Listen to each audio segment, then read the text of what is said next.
నేను షూట్ చేశా కదా, స్టోరీ తెలుసు, అనుష్క గారితో సినిమా. సో ఆబ్వియస్లీ ఎక్స్పెక్ట్ చేశాను. సో చూడాలి ఇంకా ఈరోజు. నాకు నా రోల్ నచ్చింది, అనుష్క గారి రోల్. అదే నాకు అలాగే అనిపిస్తుంది ఇప్పుడు స్క్రీన్ మీద చూసుకుంటే.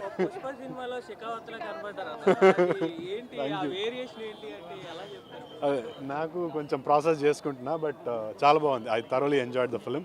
అద్దరిపోయింది, బ్యూటిఫుల్ రెస్పాన్స్.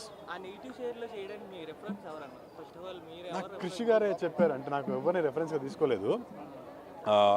స్టోరీ చెప్పినప్పుడు ఇది స్కోప్ బాగుంది, పొటెన్షియల్ ఉంది, ఏదైనా డిఫరెంట్గా చేద్దామని చెప్పి ట్రై చేశాను.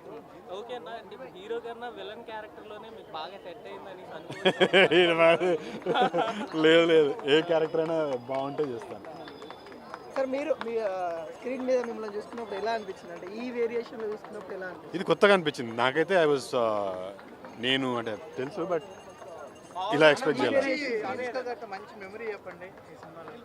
అనుష్క గారితో పనిచేయడమే బిగ్గెస్ట్ మెమరీ.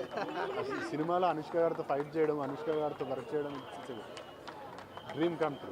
ఎవరికైనా కదా, not just for us. Promotion చేయడంలో కొంత వీక్గా కనిపిస్తూ ఉందని కూడా కొంతమంది చెప్తా ఉన్నారు. ఎలా చూస్తాను ఈ టాక్? అంటే మేము we're waiting for the movie, we're confident about the movie. So movie వచ్చిన తర్వాత ఇప్పటి నుంచి స్టార్ట్ అవుతుంది. People will love it. ఎన్ని రోజుల తర్వాత అనుష్క గారిని చూస్తున్నాం, నేను అట్లా చూస్తూ ఉండిపోయా. సో నాకా ఇంటర్వెల్స్ అదిరిపోయింది, చంపేశారు కానీ అది కొంచెం బాధగా ఉంది అన్న.